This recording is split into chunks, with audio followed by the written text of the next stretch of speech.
সমুদ্র প্রকৌশলে নতুন বিস্ময় নিয়ে হাজির চীন। তারা খুলে দিচ্ছে প্রযুক্তির এক অনাবিষ্কৃত দিগন্ত।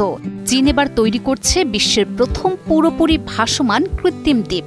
হ্যাঁ, ঠিক শুনেছেন, যে দ্বীপ মাটির সঙ্গে বাঁধা নয়, যে দ্বীপ সাগরের বুকে ভেসে থাকবে, যাকে ইচ্ছে করলে এক জায়গা থেকে আরেক জায়গায় সরিয়ে নেওয়া যাবে। দক্ষিণ চীন সাগরের বুকে নির্মাণাধীন এই দ্বীপটি এতটাই অবিশ্বাস্যভাবে শক্তিশালী, এতটাই অত্যাধুনিক প্রযুক্তিতে মোড়া যে বিশেষজ্ঞরা বলছেন সাধারণ পরমাণু বোমা দিয়েও এর কিছু হবে না। চীন আবারও প্রমাণ করল অসম্ভব শব্দটি তাদের অভিধানে নেই। দেশটি তৈরি করছে এক কৃত্রিম ভাসমান দ্বীপ, যা নাকি পরমাণু বিস্ফোরণের প্রচণ্ড ধাক্কাও সামলে নিতে পারবে অনায়াসে। এই দ্বীপটির অফিসিয়াল নাম deep sea all weather resident floating research facility. এটি মূলত চীনের গভীর সমুদ্র ভাসমান মোবাইল দ্বীপ। প্রায় এক দশকের গবেষণা ও পরিকল্পনার পর এই দ্বীপের নির্মাণ শুরু হয়েছে।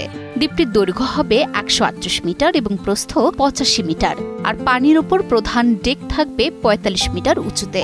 সবকিছু ঠিকঠাক থাকলে ২০২৮ সালেই উদ্বোধন হবে এই ভবিষ্যৎ প্রযুক্তির বিস্ময়। সাউথ চায়না মর্নিং পোস্ট জানায়, সবচেয়ে শক্তিশালী ১৭ ক্যাটাগরির টাইফুনও মোকাবিলা করতে সক্ষম এই কৃত্রিম দ্বীপে গবেষণা ও বসবাসের সুযোগ থাকবে দীর্ঘদিন। নতুন করে খাদ্য সরবরাহ না পেলেও টানা ৪ মাস সেখানে আরামে থাকতে পারবেন ২৩৮ জন গবেষক। শুনতে সাইফাই মনে হলেও প্রকল্পটি ইতিমধ্যেই বাস্তবের পথে। ৭৮,০০০ টনের এই বিশাল ভাসমান দ্বীপের আয়তন চীনের ফুজিয়ান বিমান বাহিনীর রণতরীর সমান, যেটি ২০২৮ সালে সমুদ্রে নোঙর ফেলতে চলেছে। সাউথ চায়না মর্নিং পোস্ট আরও জানাচ্ছে, এই বিশাল স্থাপনাটির দেয়ালে ব্যবহৃত হয়েছে আধুনিক মেটাম্যাটেরিয়াল সাউন্ড ওয়েভ প্যানেল, যা নাকি ভয়ঙ্কর ধাক্কাকেও মোলায়েম চাপের মতো শোষণে সক্ষম।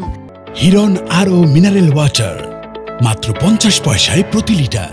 দ্বীপের ওপরের অংশে সংরক্ষিত জরুরি শক্তি, যোগাযোগ ও নেভিগেশনের মতো অত্যন্ত সংবেদনশীল কক্ষগুলোকে পরমাণু বিস্ফোরণ প্রতিরোধী করতে এই বিশেষ প্রযুক্তি নাকি দিচ্ছে অভূতপূর্ব সুরক্ষা, এমনটাই বলছেন গবেষকরা।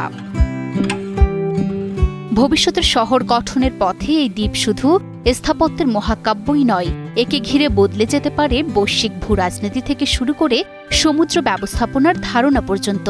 বিশ্ব তাকিয়ে আছে চীনের এই সাহসী নতুন অধ্যায়ের দিকে। Desk report, news 24।